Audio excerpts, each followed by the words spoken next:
नमस्कार दोस्तों, ज्योग्राफी की ऑनलाइन क्लास में आपका स्वागत है। आज हम पढ़ने जा रहे हैं गरीबी उन्मूलन रोजगार कार्यक्रम, अर्थात भारत सरकार के द्वारा देश में फैली जो गरीबी है उस गरीबी का उन्मूलन करने के लिए, उस गरीबी को दूर करने के लिए किस प्रकार के रोजगार कार्यक्रमों की शुरुआत भारत सरकार के द्वारा की गई है। तो हम उन गरीबी उन्मूलन रोजगार कार्यक्रमों की यहाँ पे बात करेंगे जो सरकार के द्वारा क्या की गई है, संचालित की गई है, जिनके द्वारा गरीबी को दूर करने का क्या किया गया है, प्रयास किया गया है। तो सबसे पहला जो कार्यक्रम भारत सरकार के द्वारा संचालित किया गया है उसका नाम है स्वरोजगार हेतु ग्रामीण युवक प्रशिक्षण कार्यक्रम, अर्थात इसको ट्राइसेम के नाम से भी क्या किया जाता है, जाना जाता है। तो कई बार एग्जाम में क्वेश्चन पूछ लिया जाता है कि ट्राइसेम का पूरा नाम क्या है, तो आप बताएंगे स्वरोजगार हेतु ग्रामीण युवक प्रशिक्षण कार्यक्रम। अब हम बात करें ये है क्या, कब इसकी शुरुआत की गई, किसके द्वारा इसकी शुरुआत की गई, तो हम इसकी बात करेंगे। तो देखो, स्वरोजगार हेतु ग्रामीण युवक प्रशिक्षण कार्यक्रम की शुरुआत 15 अगस्त 1979 को इसकी क्या की गई, शुरुआत की गई। यानी ट्राइसेम योजना की शुरुआत 15 अगस्त 1979 को की गई। और दूसरी बात, पूर्णतया केंद्र समर्थित योजना है, ये जरूर आपको ध्यान रखना है, केंद्र समर्थित योजना। केंद्र समर्थित योजना का मतलब यह है कि इस योजना पे जो पैसा खर्च किया जा रहा है वो सारा का सारा पैसा किसके द्वारा खर्च किया जा रहा है, केंद्र सरकार के द्वारा किया जा रहा है। तो पहली चीज तो आपको ये ध्यान रखनी है कि ट्राइसेम योजना की शुरुआत कब की गई। ट्राइसेम योजना की शुरुआत 15 अगस्त 1979 को इसकी शुरुआत की गई और ये योजना, ये कार्यक्रम केंद्र समर्थित है, अर्थात केंद्र सरकार के द्वारा पूर्णतः संचालित है। इसके बाद में बात करें तो इसमें किन लोगों को सम्मिलित किया गया है, तो हम बात करें दूसरी बात, पहली बात तो ये शुरुआत की होगी, दूसरा अपन कह सकते हैं बीपीएल, गरीबी रेखा से नीचे जीवन यापन करने वाले परिवार और उनकी आयु लगभग 18 से लेकर 35 वर्ष। अर्थात ध्यान रखना ये किन परिवारों के लिए इस ट्राइसेम योजना की शुरुआत की गई, तो मैं बताऊं जो बीपीएल परिवार है, यानी बिलो पॉवर्टी लाइन, गरीबी रेखा से नीचे जीवन यापन कर रहे हैं और जिनकी आयु जो है, एज जो है वो कितनी है, 18 से 35 वर्ष। ऐसे गरीब बीपीएल परिवारों के युवकों को प्रशिक्षण क्या किया जा रहा है, दिया जा रहा है। अब वो प्रशिक्षण किसमें दिया जा रहा है, अपन बात करें कृषि और कृषि से जुड़े हुए, ये कह सकते हैं उससे संबंधित जो क्रियाकलाप हैं, जैसे कि अपन बात करें उद्योग है, कृषि और कृषि से संबंधित क्रियाकलाप, जैसे कि बात करें उद्योग है, सेवा सेक्टर है, व्यापार है, इसमें क्या किया जाता है, इन बीपीएल गरीबी रेखा से नीचे जीवन यापन कर रहे हैं 18 से 35 आयु वर्ग के लोगों को, युवकों को कृषि में और कृषि से संबंधित अन्य जो क्रियाकलाप हैं, जैसे कि उद्योग है, सेवा है, व्यापार है, इसमें उन्हें प्रशिक्षण देकर रोजगार देने की प्रयास जो है वो इस योजना के तहत मैं कह सकता हूं कि किया गया है। फिर बात करें अपन, जब इनको इस योजना के तहत क्या किया जाता है, प्रशिक्षण दिया जाता है, तो प्रशिक्षण के बाद ट्राइसेम लाभार्थियों को, यानी जिन परिवारों ने, जिन युवकों ने इस ट्राइसेम योजना के तहत चाहे उद्योग में, चाहे सेवा सेक्टर में, चाहे व्यापार में, चाहे कृषि में, किसी में भी क्या कर लिया है, प्रशिक्षण ले लिया है, तो ऐसे लाभार्थियों को समन्वित ग्रामीण विकास कार्यक्रम के अंतर्गत समन्वित ग्रामीण विकास कार्यक्रम के अंतर्गत इन्हें क्या की जाती है, मदद पहुंचाई जाती है, या फिर ये कह सकते हैं कि समन्वित ग्रामीण विकास कार्यक्रम के अंतर्गत इन्हें क्या करवाया जाता है, रोजगार उपलब्ध करवाया जाता है।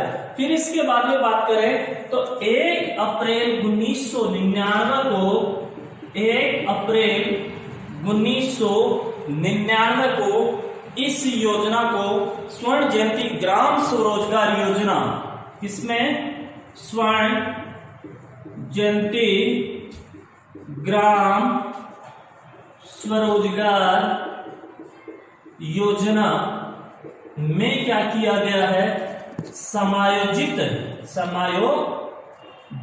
कर दिया गया है। अर्थात बात करें 1 अप्रैल 1999 को ट्राइसेम योजना को स्वर्ण जयंती ग्राम स्वरोजगार योजना में इसे क्या कर दिया गया है, सम्मिलित कर दिया गया है या समायोजित कर दिया गया। तो ये 3 बातें इसमें मुख्य रूप से आपको ध्यान में रखनी है कि कब इसकी शुरुआत की गई, 15 अगस्त 1979 को इसकी शुरुआत की गई। ये केवल केंद्र समर्थित योजना है जिस पर सारा पैसा केंद्र सरकार के द्वारा खर्च किया जाता है।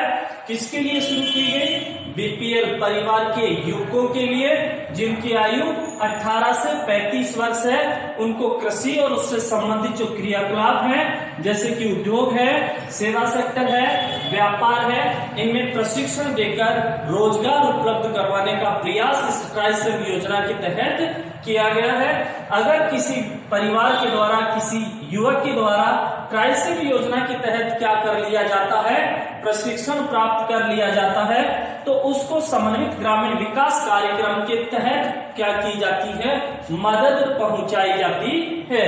इसके अलावा बात करें तो 1 अप्रैल 1999 को इस योजना को स्वर्ण जयंती ग्राम स्वरोजगार योजना में क्या कर दिया गया है, समायोजित या सम्मिलित कर दिया गया है। अभी केवल पहला कार्यक्रम, पहली योजना हुई गरीबी उन्मूलन रोजगार कार्यक्रम की स्वरोजगार हेतु ग्रामीण युवक प्रशिक्षण।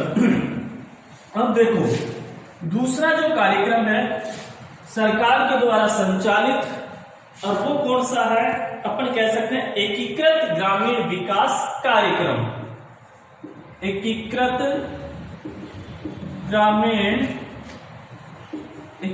ग्रामीण विकास कार्यक्रम। अब देखो जिसको अपन IRDP एग्जाम में क्वेश्चन पूछ लिया जाता है, IRDP का पूरा नाम लिखिए तो एकीकृत ग्रामीण विकास कार्यक्रम, जिसे IRDP के नाम से भी जाना जाता है। और इस योजना की अगर बात करें शुरुआत की तो 1978-79 में इस योजना की क्या की गई है, शुरुआत की गई है। और जिस प्रकार से ट्राइसेम योजना केंद्र समर्थित थी, वैसे ही IRDP भी केंद्र समर्थित क्या है, एक योजना है। अर्थात इसको भी केंद्र के द्वारा क्या किया जा रहा है, संचालित किया जा रहा है, और केंद्र के द्वारा ही अंशदान, ये कहें कि धनराशि इसमें खर्च की जा रही है। फिर बात करें ये किस प्रकार की योजना है, एकीकृत ग्रामीण विकास कार्यक्रम का जो उद्देश्य है वो है क्या, किस प्रकार का उद्देश्य इसमें निर्धारित किया गया है, तो वो ये है कि गरीब परिवारों को कोई न कोई परिसंपत्ति दी जाए ताकि उसका उपयोग करके वो अपनी आमदनी को क्या कर सके, बढ़ा सके। अर्थात इस कार्यक्रम के तहत, किसके तहत, IRDP या एकीकृत ग्रामीण विकास कार्यक्रम, इस कार्यक्रम के तहत गरीब जो परिवार हैं उन गरीब परिवारों को, गरीब परिवारों को कोई ना कोई क्या की जाए, ऐसी परिसंपत्ति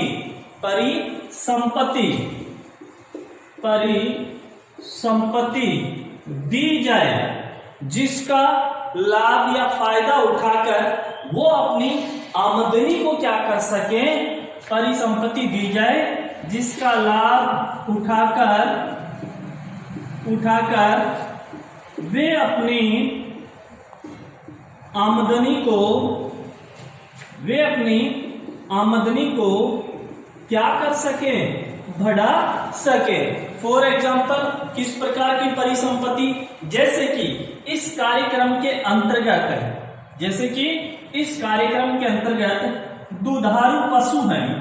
दुधारू पशु का मतलब हो गया दूध देने वाले जो पशु हैं, जैसे कि गाय है, भैंस है, भेड़ है, बकरी है। ये इसके अलावा अगर अपन बात करें तो बैलगाड़ी, सिलाई मशीनें, हथकरघा, बैलगाड़ी, सिलाई मशीनें। इसके अलावा अगर अपन बात करें तो जो हथकरघा आदि साधन, हथकरघा आदि जो साधन है, उन साधनों के लिए सरकार के द्वारा कुछ अंशदान क्या किया जाए, प्रदान किया जाए, या फिर बैंकों से कम ब्याज दर के ऊपर ऋण की सुविधा क्या करवाई जाए, उपलब्ध करवाई जाए। कहने का मतलब ये जो एकीकृत ग्रामीण विकास कार्यक्रम है, इसमें ये बताया गया है या इसका लक्ष्य ये रखा गया है कि कोई भी गरीब परिवार है तो उस गरीब परिवार के लिए कोई ना कोई ऐसी परिसंपत्ति, ऐसी संपत्ति उसे उपलब्ध करवाई जाए, सुविधा उसे ऐसी उपलब्ध करवाई जाए जिसका वो फायदा उठाकर, लाभ उठाकर क्या कर सके, अपनी जो आमदनी है उस आमदनी को बढ़ा सके। अब किस प्रकार की परिसंपत्ति उन्हें उपलब्ध करवाई जाए। फॉर एग्जाम्पल, दुधारू पशु है, जैसे कि गाय है, भैंस है, भेड़ है, बकरी। इनको खरीदने के लिए गरीब परिवारों के पास, गरीब परिवार जो है उनके पास भैंस खरीदने के लिए क्या नहीं है, पैसा नहीं है, तो सरकार उन्हें कुछ अंशदान क्या करे, कुछ धनराशि उन्हें प्रदान करे जिसका फायदा उठाकर वो इस प्रकार की परिसंपत्तियों को खरीद सके और उससे वो लाभ उठा सके। जैसे बैलगाड़ी है, इसके लिए कुछ अंशदान दे, सिलाई मशीन है, उसके लिए कुछ अंशदान दे, या कोई छोटे हथकरघा उद्योग, हथकरघा उद्योग का मतलब हाथ से जो वस्तुओं का निर्माण किया जाता है, तो उनके लिए जो आवश्यक सामग्री है वो प्राप्त करने के लिए क्या किया जाए, कुछ अंशदान सरकार के द्वारा प्रदान किया जाए जिसका लाभ उठाकर ये क्या कर सके, अपनी आमदनी को बढ़ा सके। इस कार्यक्रम को भी अगर अपन बात करें तो 1 अप्रैल 1999 को स्वर्ण जयंती ग्राम स्वरोजगार योजना में क्या कर दिया गया है, सम्मिलित कर दिया गया है। इस प्रकार से अपन बात करें तो 2 आपके गरीबी उन्मूलन से संबंधित क्या हुए, कार्यक्रम हुए। तीसरा जो कार्यक्रम है वो अपन बात करेंगे नेक्स्ट। देखो, तीसरा जो कार्यक्रम है गरीबी उन्मूलन से संबंधित, इसमें देखो जवाहर रोजगार योजना। तीसरा जो कार्यक्रम है जवाहर रोजगार योजना। जवाहर रोजगार योजना की यहाँ पे अपन क्या कर रहे हैं, बात कर रहे हैं। तो देखो, इस योजना की शुरुआत ग्रामीण क्षेत्रों में रोजगार बढ़ाने की दृष्टि से 1989-90 में, अर्थात जो ग्रामीण क्षेत्र हैं उन ग्रामीण क्षेत्रों में रोजगार को बढ़ाने के लिए, रोजगार बढ़ाने की दृष्टि से अपन कहें 1989 1990 में जवाहर रोजगार योजना की क्या की गई है, शुरुआत की गई है।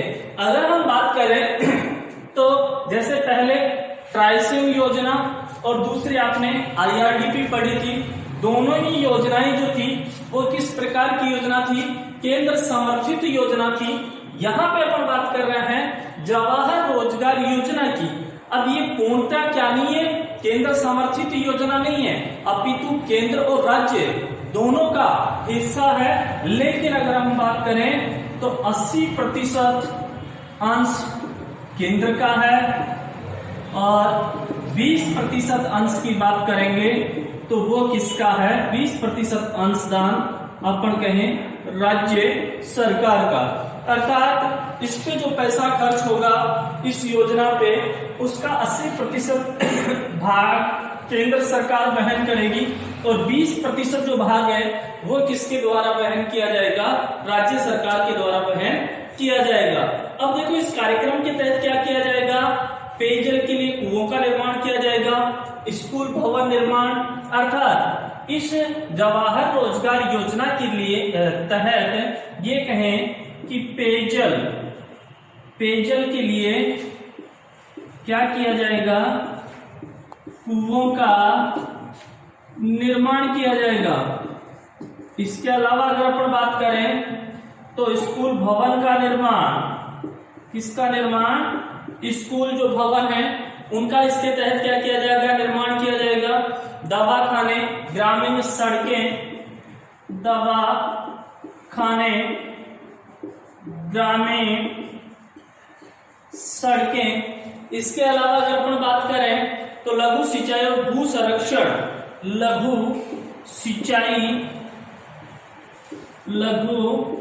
सिंचाई और भू संरक्षण आदि से संबंधित कार्य जवाहर रोजगार योजना के तहत किए जाएंगे। अर्थात आपसे क्वेश्चन पूछा जाए जवाहर रोजगार योजना की शुरुआत कब की गई, तो आप कहेंगे 1989-90 में ग्रामीण क्षेत्र में रोजगार बढ़ाने की दृष्टि से जवाहर रोजगार योजना की क्या की गई, शुरुआत की गई।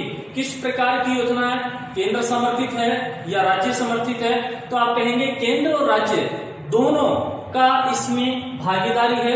लेकिन ज्यादा जो भागीदारी अपन कहेंगे केंद्र सरकार की है जिसका 80% अंशदान है, और राज्य सरकार की बात करेंगे तो 20% हिस्सेदारी है जिसमें 20% अंशदान राज्य सरकार के द्वारा किया जाएगा। क्या क्या कार्य इसके तहत किए जाते हैं, इसके तहत पेयजल के लिए कुओं का, ग्रामीण क्षेत्र में जो पेयजल की समस्या है उसको दूर करने के लिए कुओं का निर्माण इस योजना के तहत किया जाता है। स्कूल भवनों का निर्माण इस योजना के तहत किया जाता है। दवाखाने और ग्रामीण जो सड़कें हैं उनका निर्माण किया जाता है। लघु सिंचाई और भू संरक्षण, भूमि को संरक्षित करने का प्रयास भी जवाहर रोजगार योजना के अंतर्गत किया जाता है। इसके बाद में अपन देखें तो लोगों का पोषण स्तर ऊंचा उठाने के लिए काम के बदले अनाज भी दिया जाता है। अर्थात इसी योजना के तहत लोगों का पोषण स्तर ऊपर उठाने के लिए क्या किया जाता है, काम के बदले अनाज जो है वो इस योजना के अंतर्गत किसको दिया जाता है, ग्रामीण क्षेत्र के जो गरीब लोग हैं उन गरीब लोगों को दिया जाता है।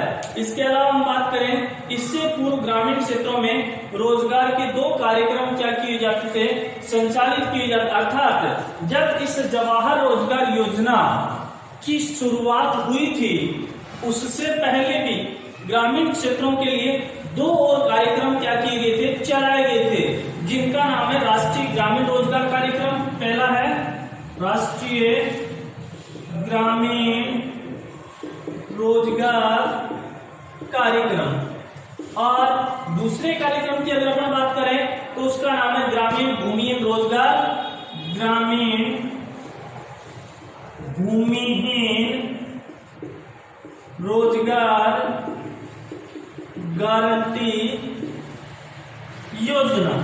अर्थात अगर हम बात करेंगे जवाहर रोजगार योजना की जब इसकी शुरुआत हुई उससे पहले भी ग्रामीण क्षेत्र में 2 और कार्यक्रम संचालित किए जाते थे, जिसका है राष्ट्रीय ग्रामीण रोजगार कार्यक्रम, दूसरा है ग्रामीण भूमिहीन रोजगार गारंटी योजना। हम बात करें 89-90 में दोनों कार्यक्रम जो थे इनको किसमें सम्मिलित कर दिया गया, जवाहर रोजगार योजना में। अर्थात अब वर्तमान में राष्ट्रीय ग्रामीण रोजगार कार्यक्रम और ग्रामीण भूमिहीन रोजगार गारंटी योजना दोनों को जवाहर रोजगार योजना में क्या कर दिया गया है, सम्मिलित कर दिया गया है। और 1 अप्रैल 1999 को इस जवाहर रोजगार योजना को भी स्वर्ण जयंती ग्राम स्वरोजगार योजना में क्या कर दिया गया है, सम्मिलित कर दिया गया। अर्थात ये दोनों कार्यक्रमों को 1989-90 में जवाहर रोजगार योजना में सम्मिलित कर दिया गया और फिर जवाहर रोजगार योजना को 1 अप्रैल 1999 को स्वर्ण जयंती ग्राम स्वरोजगार योजना में क्या कर दिया गया, सम्मिलित कर दिया गया। इस प्रकार से गरीबी उन्मूलन रोजगार कार्यक्रमों में 3 योजनाएं, 3 कार्यक्रम अपन ने पढ़े, ट्राइसेम योजना, IRDP योजना, ग्रामीण जवाहर रोजगार योजना। बाकी जो है नेक्स्ट क्लास में। धन्यवाद।